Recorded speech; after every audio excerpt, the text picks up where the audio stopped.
पडून जातो, अनेक ठिकाणी शेवाळ साचतं आणि शेवाळ समोर दिसल्यानंतर आपण आपलं पाऊल हे फार काळजीपूर्वक टाकतो. कुठे निसरडं नाही ना, कुठे घसरणार नाही ना, एकमेकाचा हात धरून चालतो, थोडासा आधार घेऊन चालतो की जेणेकरून आपलं पाऊल हे चुकता कामा नये आणि आपण घसरून पडता कामा नये. ती तशीच पुढच्या आयुष्यातली पावलं ही आपल्याला अशीच तुम्हाला आणि मला म्हणजे सरकारला आणि जनतेला एकमेकाचा हात हातात धरून मजबूतीने टाकायचे आहेत. प्रत्येक पाऊल टाकताना कुठेही शेवाळावरती पाऊल नाही टाकत, केळीच्या सालावर पाऊल नाही टाकत.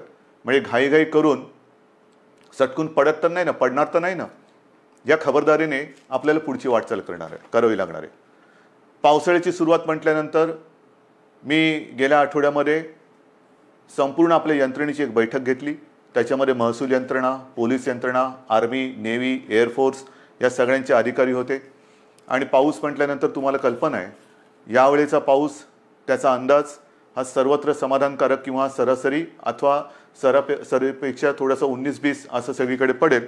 म्हणजे एकूण समाधानकारक पाऊस पडेल असा अंदाज आहे. हा अंदाज आहे म्हटल्यानंतरही अनेकदा असं होतं की अचानक कुठेतरी ढगफुटी होते, पूर येतो. पूर परिस्थिती निर्माण झाल्यानंतर काय करायचं त्याची सज्जता घेण्यासाठी ती बैठक होती. त्याही बाबतीत आपण सज्ज आहोत. कुठेही अशी आपत्ती येऊ नयेच, येणार नाहीच, पण आली तर आपण पूर्णपणे सज्ज आहोत. आणि ही सज्जता आपल्याला सांगत असताना उद्या 1 जून आहे.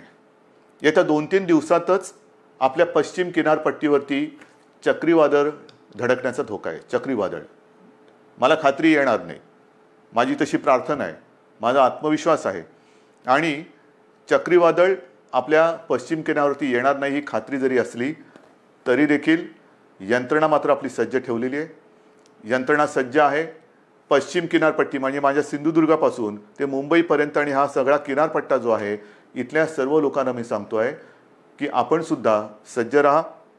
असंही आतापर्यंत आपण घराबाहेर पडलेलो नाहीच आहोत, पण खास करून माझ्या मच्छीमार बांधवांना सांगतोय की तुम्ही येत्या 4-5 दिवसात समुद्रात जाऊ नका. कारण ते वादळ घोंगावत आहे.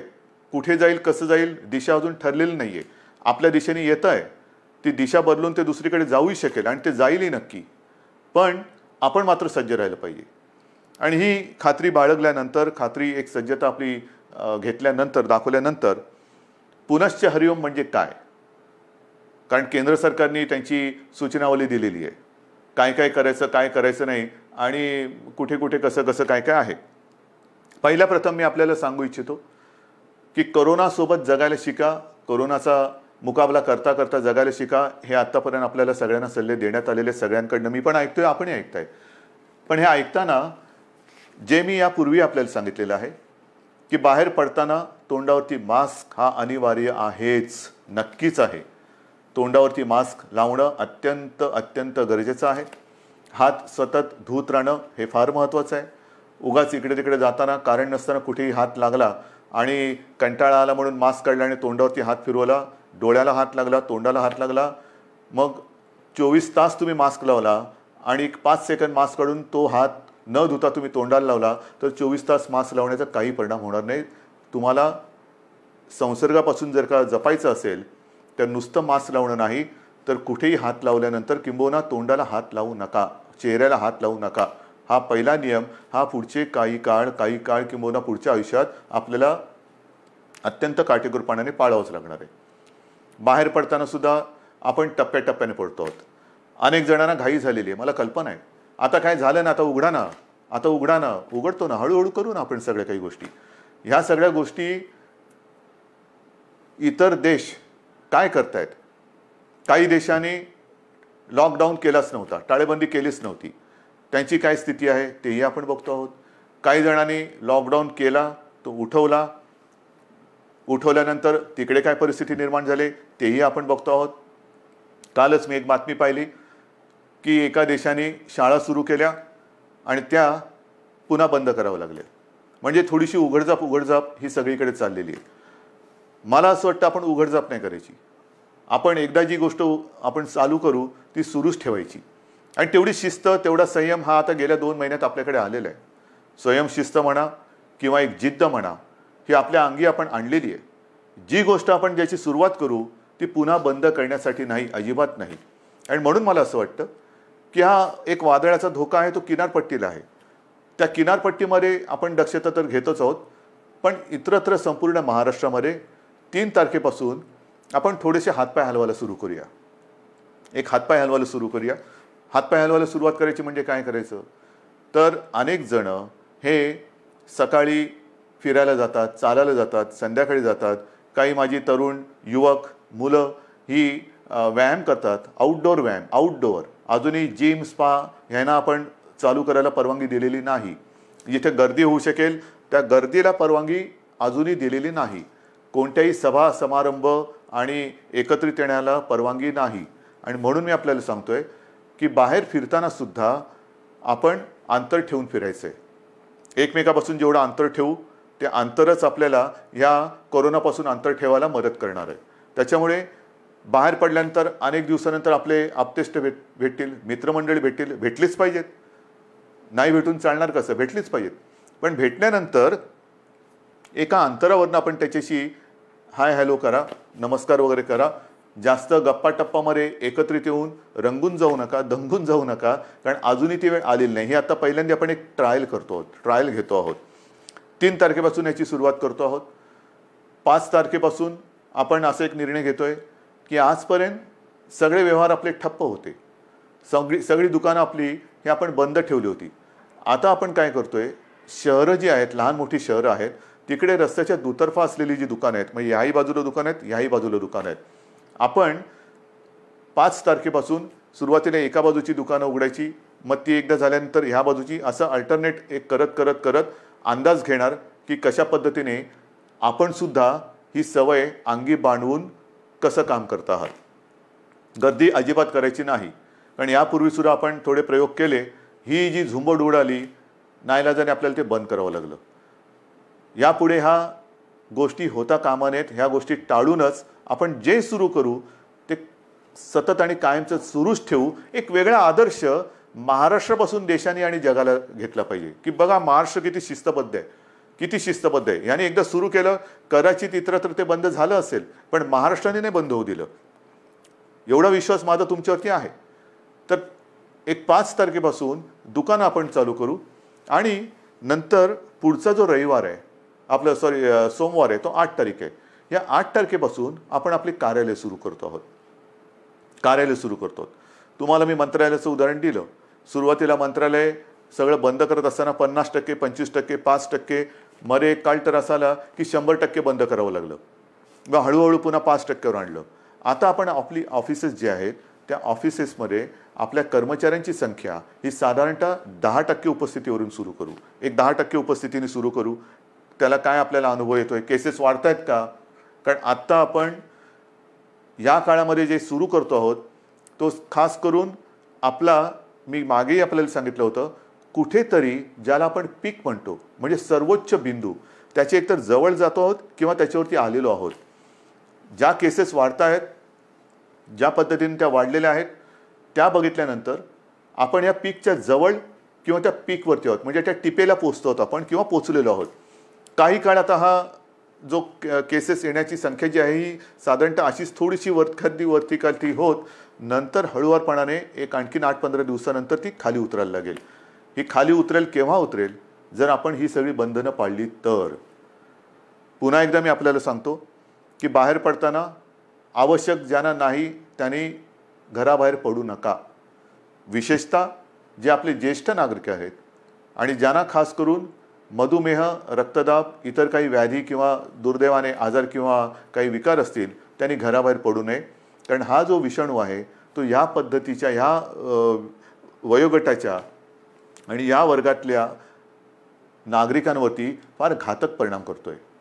ज्या ज्या काही गोष्टी आपण बघतो आहोत, गंभीर गंभीर गंभीर म्हणतोय, त्याच्यामध्ये ह्या वर्गातली लोक म्हणजे ज्याला हाय रिस्क ग्रुप ज्याला म्हणतो आपण, त्या वर्गातली लोक किंवा नागरिक हे त्याला जास्त, त्याचा प्रादुर्भाव हा अतिशय गंभीरतेने होतोय, घातक ठरतोय तो. म्हणून साधारणतः 55 ते 60च्या वरच्या नागरिकांनी आणि ज्यांना या काही विकार किंवा काही आजार आहेत त्यांनी घराबाहेर पडता कामा नये. हे जरी घरात राहिले तरी मग प्रश्न येतो, जे घराबाहेर पडणार आहेत साधारणतः मध्यमवयीन किंवा युवा, त्यांनी घराबाहेर पडल्यानंतर घरात गेल्यानंतर आपल्याला ज्येष्ठ आपले माता पिता आहेत, आई वडील आहेत, आजी आजोबा असतील, आणखीन कोणी ज्येष्ठ आपले नातेवाईक असतील, त्यांना आपल्याकडनं अनावधानाने सुद्धा हा संसर्ग होऊ द्यायचा नाही आहे. त्यानंतर ते घरात राहणार आहेत, आपण घराबाहेर जाणार, फिरणार आणि व्हायरस घेऊन घरात येणार. तर कृपा करून आपल्याकडनं अनावधानाने सुद्धा हा संसर्ग आपल्या वडीलधाऱ्यांना होणार नाही याची काळजी घ्या. घरात आल्याबरोबर आपले कपडे म्हणा किंवा आपण स्वच्छ हातपाय धुवून आंघोळ करून आणि एक अंतर ठेवून त्यांच्यासोबत राहिलं पाहिजे. कोणालाही कुठलंही लक्षण आढळलं, कारण याची लक्षणंसुद्धा मी आपल्याला सांगितलेले आहेत. सर्दी खोकला, कारण आता पावसाळा आलेला आहे, पावसाळा आला, सर्दी खोकला ताप, थोडंसं थकवा, तोंडाची चव जाणं, नाकाचा वास जाणं, ही जी काही अशी लक्षणं आहेत, ही लक्षणं आढळली तर ताबडतोब आपल्या डॉक्टरना किंवा दवाखान्यात तिकडे तुम्ही जायला पाहिजे. लक्षणं वेळेत ओळखून जर आपण उपचार सुरू केले तर बरे होणाऱ्यांची संख्यासुद्धा खूप आहे, मोठी आहे संख्या. म्हणजे ती संख्या जर का मी तुम्हाला सांगितली तर एक दिलासादायक नक्कीच ती संख्या आहे. आत्तापर्यंत आज महाराष्ट्रामध्ये केसेस किती आहेत? महाराष्ट्राचा विचार केला तर साधारणतः 65,000 केसेस आहेत, 65,000 केसेस. पण या 65,000 केसेस कशा आहेत? ह्या आपला पहिला रुग्णसुद्धा याच्यात धरला जातोय. म्हणजे हे गेल्या वेळेला मी आपल्याला सांगितलं होतं की सुरुवातीला ज्याच्यामुळे कळलं की कोरोना आपल्या शहरामध्ये किंवा आपल्या राज्यामध्ये आलेला आहे, तो रुग्ण आज बरा होऊन घरी पण गेला, कधीच गेला, पण तरीसुद्धा तो पहिला रुग्ण ह्या 65,000 धरला जातो. हे चूक आहे, ही चूक आहे. आणि तसं जर बघितलं तर आत्तापर्यंत 65,000मधून 28,000च्या आसपास हे रुग्ण बरे होऊन, खडखडीत बरे होऊन घरीसुद्धा गेलेले आहेत. 28,000च्या आसपास. काही दुर्दैवाने जे काय मृत्यू घडले तोही आकडा आहे. पण ह्या आता जे आपल्याकडे रुग्ण ज्यांना म्हणतो म्हणजे ॲक्टिव्ह केसेस जे पॉझिटिव्ह आहेत, त्याच्यामध्ये आजचा आकडा आहे साधारणतः 34,000 आहे. या 34,000मध्ये साधारणतः 24,000 रुग्ण हे असे आहेत की त्यांना कोणतीही लक्षणं नाही, त्यांना कोणत्याही औषधोपचाराची आज गरज नाही, ते आपल्या क्वारंटाईनमध्ये आहेत, काही पॉझिटिव्ह असल्यामुळे आयसोलेशनमध्ये आहेत.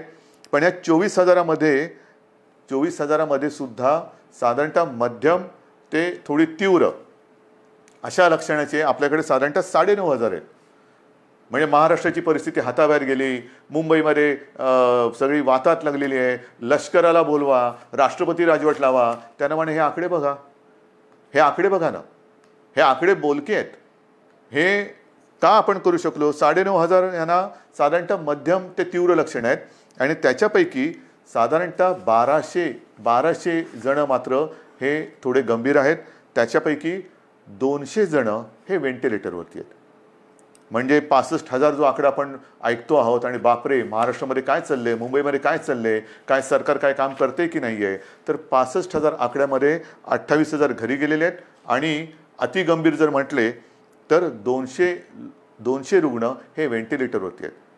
आता व्हेंटिलेटरवरती सुद्धा जे आहेत यापैकी सुद्धा काही जण हे म्हणजे आत्ताचे नाहीत, आत्तापर्यंतच्या 65,000तले मी बोलतोय, यापैकी काही जण व्हेंटिलेटरवरनं सुद्धा व्यवस्थित बरे होऊन घरी गेलेले आहेत.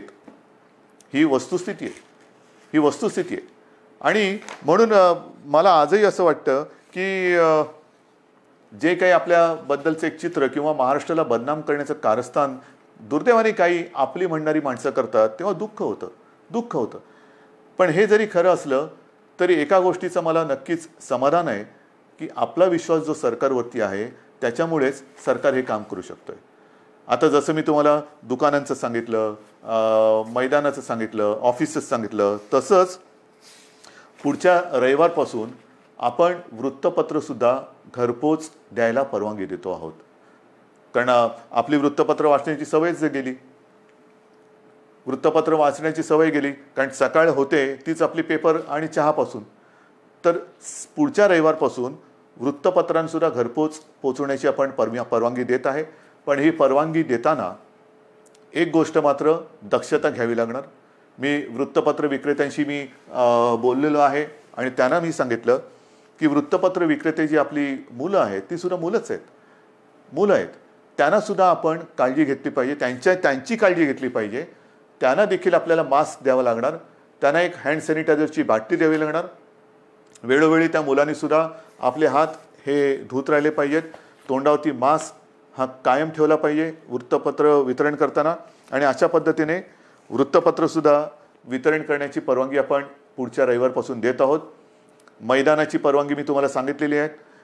सार्वजनिक ठिकाणी आपण फिरायला जाऊ शकता, व्यायाम करायला जाऊ शकता आणि ती वेळ आपण पहाटे 5 पासून संध्याकाळी 7 वाजेपर्यंत अशी मुभा ठेवलेली आहे. पहाटे 5 म्हणजे ज्यांना आपण मॉर्निंग वॉक जो म्हणतो, ज्यांची सवय आहे लवकर उठून फिरायला जायचं, आपण पुन्हा एकदा सकाळी 5 वाजल्यापासून पहाटे 5 वाजल्यापासून संध्याकाळी 7 वाजेपर्यंत ह्या सगळ्या सार्वजनिक स्थळांचा म्हणजे मैदानं असतील, सी फेस आहे आपला, इतर ग्रामीण भागातल्या काही गोष्टी असतील, तलाव आहेत, कुठेही इकडे या पहाटे 5 ते संध्याकाळी 7 वाजेपर्यंत आपण निश्चित निसर्गाच्या सान्निध्यात जाऊ शकता, फिरू शकता, मैदानी व्यायाम करू शकता. पण हे व्यायाम करताना आरोग्य कमावण्यासाठी म्हणून त्याचा उपयोग करा. एकत्रित येऊन जे आरोग्य आपलं आहे ते बिघडून देऊ नका. अंतर हे ठेवलंच पाहिजे, हे मी पुन्हा पुन्हा सांगतोय. हे झाल्यानंतर मग जे काही आकडे मी तुम्हाला सांगणार आहे ते आकडे ह्याची थोडीशी तुम्हाला कल्पना असायला पाहिजे की नेमकं सरकारने आत्तापर्यंत केलेलं काय आहे, काय करते सरकार, किती आपल्याकडे व्यवस्था आहे. तर ज्या वेळेला हे संकट कोरोनाचं आलं, कोणालाच कल्पना नव्हती की हे किती वाढेल आणि त्याच्यासाठी तयारी किती करावी लागेल. म्हणजे साधी गोष्ट आहे की आपल्याकडे राज्यामध्ये प्रयोग म्हणजे ज्या टेस्टिंग लॅब ज्या आहेत त्या नाही आहेत अशातला भाग नाही. पण याच्यासाठी जी टेस्ट करावी लागते त्याची सुविधा ही फक्त 2 ठिकाणी होती. एक आपल्या कस्तुरबामध्ये आणि पुण्याच्या NIV मध्ये. ही कस्तुरबाची सुद्धा जी लॅब आहे ती आपण साधारणतः 2007 साली मुंबई महापालिकेच्या माध्यमातून केली म्हणून ती दुसरी होती, नाहीतर फक्त एकच होती. त्याच्यात कस्तुरबा आपण केली, त्या 2 लॅब होत्या. आजच्या क्षणाला आपल्या महाराष्ट्र राज्यामध्ये 77 ही चाचणी केंद्र आहेत आणि येत्या 2-4 दिवसात ती 100 पर्यंत जातील. म्हणजे 2 पासून 77, 77 पासून 100. आणि माझा प्रयत्न असा आहे की येत्या पावसाळ्यामध्ये टेस्टची संख्या आणि त्याची उपलब्धता ही आणखीन वाढवण्याची गरज आहे. कारण पाऊस म्हटल्यानंतर भिजणं हे आलंच, सर्दी खोकला शिंकणं, थोडा ताप, फ्लू हा आलाच.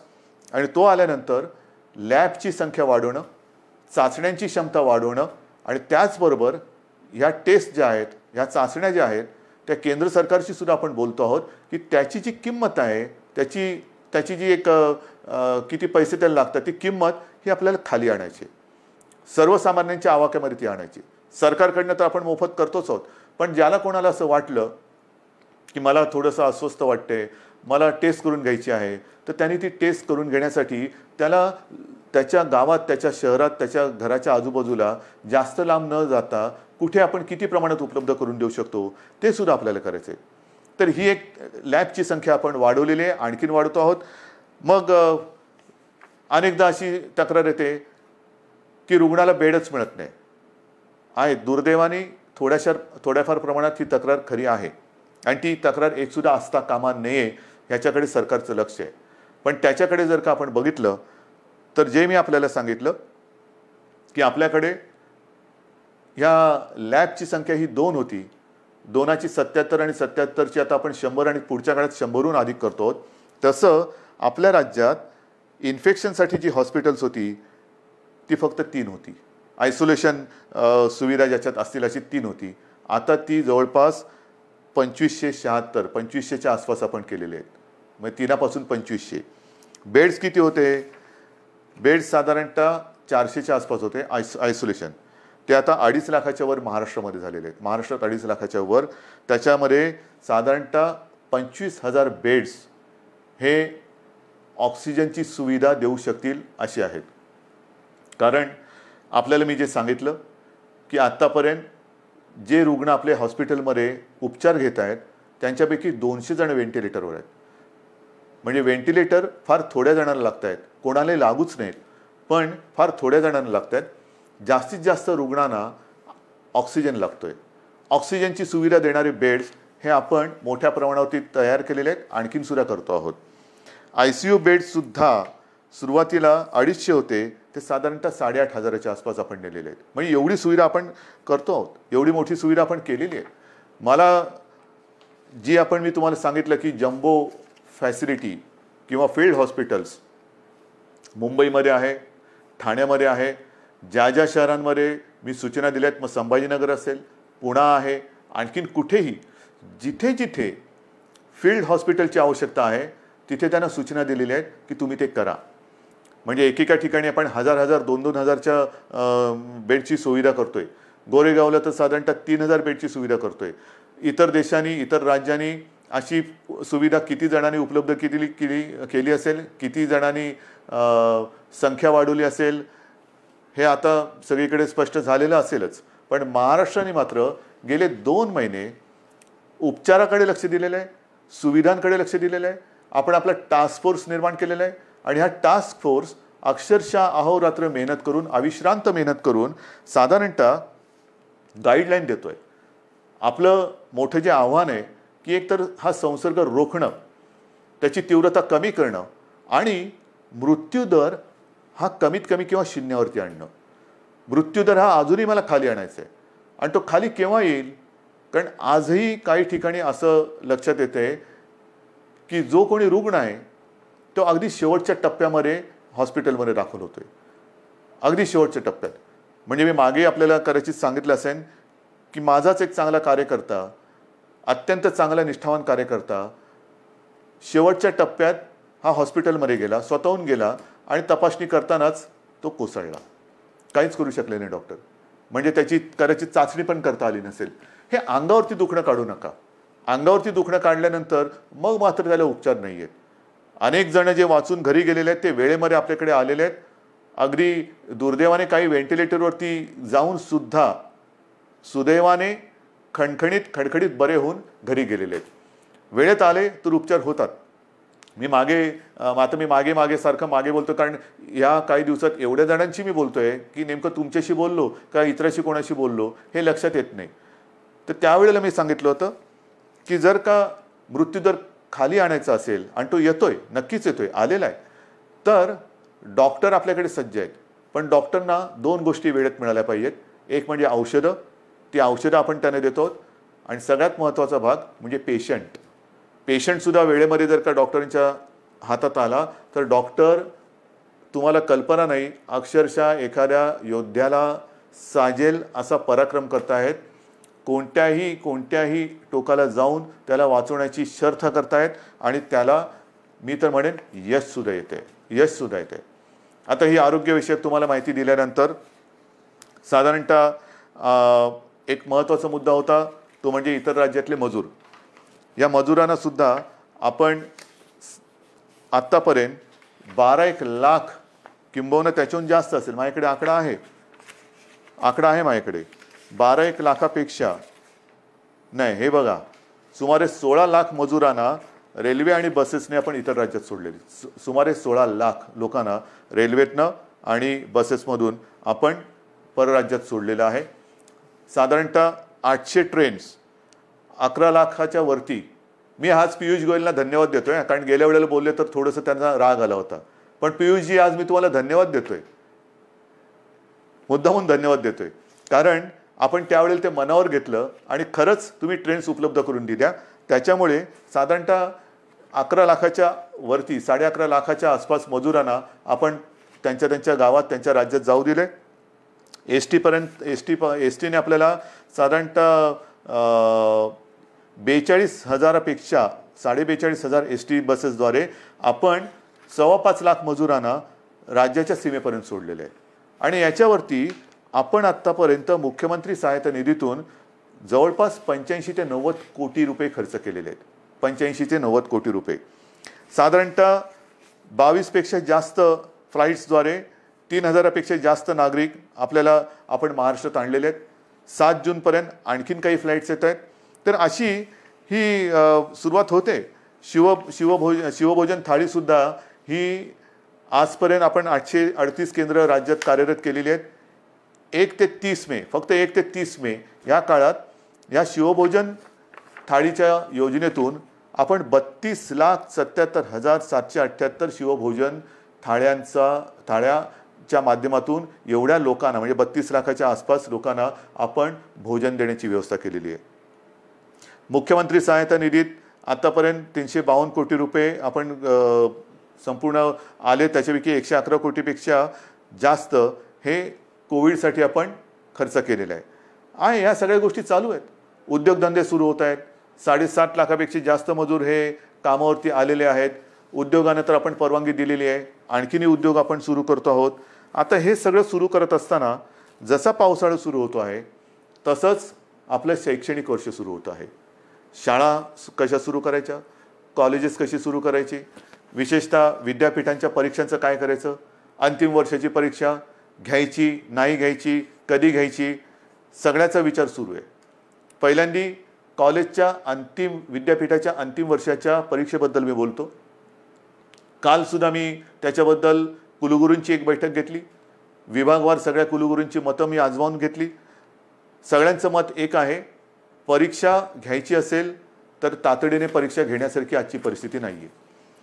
कारण ते कुलगुरू जरी असले, मी मुख्यमंत्री जरी असलो, तरी आमच्यातला पालक हा आजही जिवंत आहे. अनेक पालकांची एक चिंता आहे की कोविड सगळीकडे, कारण थोडाफार आता आपल्या राज्यामध्ये सुद्धा तो हळूवार पसरलेला आहे.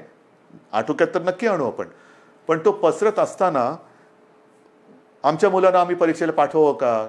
काही लाख विद्यार्थी हे परीक्षेसाठी एकत्र येणार, किती अंतर ठेवणार, पेपर कसे वाटणार, पेपर तपासणार कसे, मग काय करायचं? म्हणून आपण एक सगळ्यांनी मिळून एक असा तोडगा काढलेला आहे की अंतिम वर्षाच्या ज्या परीक्षा आहेत त्या परीक्षा घेण्यापूर्वी एक असा मुद्दा आला आणि मला असं वाटतं तो बरोबर आहे. आपण एक निर्णय असा घेतलेला आहे की साधारणतः जेवढे सेमिस्टर झालेले आहेत त्यांची सरासरी काढून त्या विद्यार्थ्यांना मार्क्स द्यायचे आणि त्या विद्यार्थ्यांना तसं पास करायचं. कारण साधारणतः गेले किती सेमिस्टर झाले असतील, किती वर्षाचे झालेत, ते एक सरासरी काढली तर आपण त्या सरासरीचा विचार करू शकतो आणि ते ॲग्रिगेट करून त्यांना पास करायचं की जेणेकरून त्यांचं आयुष्य थांबणार नाही. परीक्षा कधी घेणार? जूनमध्ये घेऊ शकतोय? नाही. जुलैमध्ये घेता येईल? सांगता येत नाही. ऑगस्टमध्ये येईल? कल्पना नाही. मग कधी घेणार आपण परीक्षा? मग तोपर्यंत विद्यार्थ्यांनी करायचं काय? नुसतं ताटकळून राहायचं, लोंबकळत राहायचं? अजिबात नाही. शिक्षणाचा खेळखंडोबा हा होऊ द्यायचा नाही. ज्या मुलांनी अंतिम परीक्षेपर्यंत आपला अभ्यासक्रम पूर्ण केलेला आहे, केवळ आत्ता परीक्षा घेऊ शकत नाही म्हणून त्या कॉलेजच्या उंबरठ्यावरती त्यांनी जर का त्यांना अडून ठेवलं तर तो उंबरठा पार करून ते आपल्या जगामध्ये प्रवेश कधी करणार, ते पाऊल कधी टाकणार? म्हणून आपण असं ठरवलेलं आहे की या विद्यार्थ्यांना जेवढी सेमिस्टर झालेत त्याची सरासरी करून मार्क्स देऊन पास करायचं. आणि पास केल्यानंतर जर का कोणाला असं वाटत असेल की ठीक आहे रे, पण मला अजूनही मी मार्क्स मिळवू शकत होतो, जर परीक्षा झाली असती ना तर मी आणखीन चांगले मार्क्स मिळवू शकलो असतो, ठीक आहे, तुम्हालाही आपण संधी देतो. साधारणतः एक अंदाज घेऊन ऑक्टोबर असेल, नोव्हेंबर असेल किंवा सप्टेंबर असेल, आपण बघूया. पण ज्यांना जर का वाटत असेल की मी परीक्षा पण मला द्यायची होती कारण मी अधिक मार्क कमवू शकत होतो, तर आपण त्यावेळेला परीक्षा घेऊन ज्यांना परीक्षेला बसून अधिक मार्क्स मिळवण्याची जर का त्यांची इच्छा असेल तर त्यांच्यासाठी सुद्धा परीक्षा घेण्याची आपण एक तयारी ठेवतो आहोत. तूर्त त्यांना आपण पुन्हा एकदा सांगतो, जेवढे सेमिस्टर झालेत ते ॲग्रिगेट करून त्यांना मार्क देऊन आपण त्यांना त्यांच्या आयुष्यामध्ये पाऊल टाकायला आपण संधी देत आहोत. ज्यांना परीक्षा द्यायची असेल त्यांच्यासाठी जेव्हा आपण घेऊ शकतो परीक्षा त्यावेळेला परीक्षेची सुद्धा सोय करतो आहोत. म्हणजे त्यांना एकदा या टेन्शनमधून आपण मोकळं करतो आहोत. मग राहता राहिला प्रश्न, अंतिम परीक्षा तुम्ही निर्णय दिलात, पहिलं वर्ष सुरू कसं करणार? पहिलं वर्ष सुरू करणार, पहिली कशी सुरू करणार? विद्यापीठ झालं, शाळेतल्या पहिलीची सुरुवात कशी करणार? कारण शैक्षणिक वर्ष सुरू होते. आज सुद्धा जसं कॉलेजच्या विद्यार्थ्यांचा जसा प्रश्न आहे, शाळेच्या विद्यार्थ्यांचा प्रश्न आहे. शाळा आपण सुरू करायच्या का? काही ठिकाणी तर शाळा आपल्याला नाईलाज म्हणून क्वारंटाईनसाठी वापरावं लागल्यात. त्या करता येतील, त्या सगळे ते क्वारंटाईनमधली व्यवस्था दुसरीकडे करून निर्जंतुकीकरण करून पुन्हा एकदा शाळा सुरू करू शकतो आपण. पण ह्या जर का शाळा सुरू केल्या तर मी सुरुवातीला जे आपल्याला सांगितलं, काही देशांमध्ये सुरू केलेल्या शाळा ह्या बंद कराव्या लागल्या. मला आता काही बंद नाही करायचे. आणि त्याच्यासाठी जसं मी आता लॉकडाऊन शब्द बाजूला ठेवून मिशन बिगिन अगेन किंवा पुनश्च हरिओम म्हणतो आहे, तसं शाळा कधी सुरू होणार पेक्षा शिक्षण कसं सुरू करायचं. शाळा हे एक माध्यम आहे. शाळेत सगळे विद्यार्थी येतात, शिक्षक त्यांच्या समोर असतात. आज देखील ग्रामीण भागामध्ये आपल्याला ऑनलाईन शिक्षण याची सुविधा आपण देऊ शकत नाही आहोत. मग काही जणांनी आजच दुपारी मी मोठ्या शिक्षण तज्ज्ञांची एक बैठक घेतली. अनेक जणांनी हे सगळे पर्याय सांगितले की आमच्याकडे शाळा सुरू करू शकतो, कारण ग्रामीण भागामध्ये आम्ही हे करू शकतो. काही जणांनी सांगितलं शाळेमध्ये सुद्धा एक दिवसाआड शाळा सुरू करायची का. काही जणांनी सांगितलं आम्ही ऑनलाईन शिक्षण तर आधी सुरू केलेलंच आहे. मी त्यांना असंच म्हटलं की शाळा सुरू करण्यापेक्षा शिक्षण सुरू करायचं आहे. जर आपल्याला ग्रीन झोनमध्ये किंवा जिथे प्रादुर्भाव नसेल, अत्यंत सुरक्षित सगळं अंतर वगैरे ठेवून ग्रामीण भागात शाळा सुरू करू शकत असू, तिकडे पूर्ण खबरदारी घेऊन आपण शाळा सुरू करू शकतो का, ही शक्यता मला काही दिवसात सांगा. शहरांमध्ये ऑनलाईन शिक्षण हे कसं सुरू करायचं त्याच्यावरती आपण विचार सुरू केलेला आहे. ऑनलाईनमध्ये मग काही मोबाईल कंपन्यांशी आपण बोलू की काही डेटा तुम्ही कसा देऊ शकता आम्हाला, टी व्हीद्वारे कसं आपण देऊ शकतो, रेडिओच्या माध्यमातून कसं करू शकतो, ई लर्निंग म्हणजे SD कार्ड देऊन आपण कसं सुरू करू शकतो. लॅपटॉप किंवा टॅब, ज्यांच्याकडे लॅपटॉप आहेत त्यांच्याकडे टॅब आहेत, ज्यांच्याकडे काही फोन आहेत त्याच्यात SD कार्ड टाकून ई लर्निंगद्वारे सुरू करू शकतो का. आठवड्यातून शाळेमध्ये किती दिवस येऊ शकतो. शाळेचं निर्जंतुकीकरण वगैरे ती जबाबदारी सरकारची, त्याच्यात तुम्ही काळजी करू नका. स्वच्छता राखणे ही जबाबदारी सरकारची. पण खरंच शहरांमध्ये आपण शाळा सुरू करू शकतो का, आणि सुरू करू शकत नसू तर ऑनलाईन पद्धतीने शिक्षण आपल्याला सुरू करायला पाहिजे. थोडक्यामध्ये जिथे जिथे ऑनलाईनने आपण सुरू करू शकतो तिथे ऑनलाईनने शिक्षण सुरू करू. जिथे आपण शाळा सुरू करू शकत असू तिकडे शाळेतनं शिक्षण सुरू करू. जिथे आपल्याला वाटत असेल की समजा आपल्याला SD कार्ड देऊन आणखीन काय करून शिक्षण सुरू करायचं असेल तर तेही करू शकतोय. येत्या काही दिवसात त्याच्यावरती आपण ठोस निर्णय घेऊ. शिक्षण सुरू झालंच पाहिजे. पण मला असं वाटतं की कोरोनाने आपल्याला नक्कीच काही गोष्टी शिकवलेल्या आहेत. कोरोनाने आपल्या स्वतःकडे बघायला हे नक्कीच शिकवलेलं आहे. स्वतःकडे पाहायला शिकवलं आहे, आपल्या कुटुंबाकडे पाहायला शिकवलेलं आहे, आपल्या मुलांकडे, मग शिक्षणाकडे, आरोग्याकडे. आजपर्यंत कदाचित आरोग्य असेल आणि शिक्षण असेल यांना तेवढं प्राधान्य दिलं गेलं नसेल कदाचित. पण मला असं वाटतं की पुढचं आयुष्य जगताना जर आपण जीवनावश्यक वस्तू आणि जीवनावश्यक काही गोष्टी ह्या अशा संकटाच्या काळातही बंद होऊ न देता चालू ठेवल्या, तसंच शिक्षणसुद्धा किती मोठं संकट आलं तरी देखील कसं सुरू ठेवता येईल त्याच्याकडे आता आपल्याला लक्ष देण्याची गरज आहे. आरोग्य सुविधासुद्धा मोठ्या प्रमाणात वाढवण्याची गरज आहे. जसं आपण इकडे विशेषतः मुंबईपासून सुरुवात केली आपण, field hospitals, Bandra Kurla complex असेल, वरळीचे एक्झिबिशन ग्राउंड आहे, तिकडे मोठी फील्ड किंवा जम्बो फॅसिलिटी म्हणून हॉस्पिटल्स उभारली. मी असं ठरवलेलं आहे, आपल्या सरकारने असं ठरवलेलं आहे की येत्या काळात आरोग्याला प्राधान्य द्यायचं, शिक्षणाला प्राधान्य द्यायचं. शहरांमध्ये म्हणजे ग्रामीण भागामध्ये सुद्धा, ग्रामीण भागातली छोटी मोठी शहरं आहेत त्या शहरांमध्ये त्या जिल्ह्यांच्या आवश्यकतेनुसार इन्फेक्शन हॉस्पिटल्स, जी इतर वेळेला तिकडे काही कार्यक्रम चालतील, जसं वरळीचं आपलं गोरेगावचं एक्झिबिशन ग्राउंड आहे, तिथे इतर काही कार्यक्रम चालतात. वरळीला डोम आहे, इतर वेळेला इतर काही कार्यक्रम चालतात. ते कार्यक्रम चालू ठेवायचे, पण हॉस्पिटलची सुविधा ही तिकडे सज्ज ठेवायची.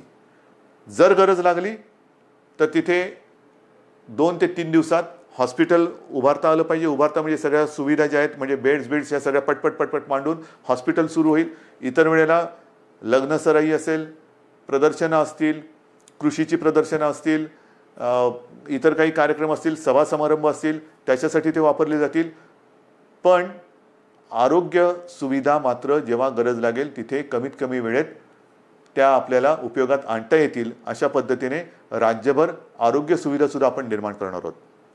एकूणच जे मी आपल्याला सुरुवातीला बोललो होतो की आपण खबरदारी घ्या, आम्ही जबाबदारी घेतो. आता खबरदारी आणि जबाबदारी दोन्ही एकत्र करण्याची वेळ आलेली आहे. जबाबदारी सरकारने घेतलेली आहे, खबरदारी आपण घेतलेली आहात. आता खबरदारी आणि जबाबदारी संपूर्ण वाट आपली ही असं समजा की निसरडी आहे. एकमेकाचा हात हातात धरून दोघांनाही कुठे धोका होणार नाही. म्हणजे सरकारला तसं नाही, सरकार तसं पडूच शकत नाही. तुम्ही सोबत असल्यानंतर तसं सरकार कोणी पाडू शकत नाही. मला सरकारची चिंता नाही आहे. पण आयुष्यात कुठेही आपल्याला घाईघाई करून घाईगर्दीने आपलं पाऊल चुकता कामा नये, पाऊल घसरता कामा नये. याची खबरदारी घेऊन जे करू ते ठामपणाने करू आणि जे करू ते पुन्हा बंद कधी करणार नाही या आत्मविश्वासाने एक एक पाऊल पुढे टाकत जाऊ. Mission begin again. पुनश्च हरिओम. जय हिंद, जय महाराष्ट्र. लेटेस्ट बातम्यांच्या अपडेटकरिता सबस्क्राईब करा पोलीस डायरी न्यूजला आणि बेल आयकॉनला दाबायला विसरू नका. बघत राहा पोलीस डायरी न्यूज. धन्यवाद.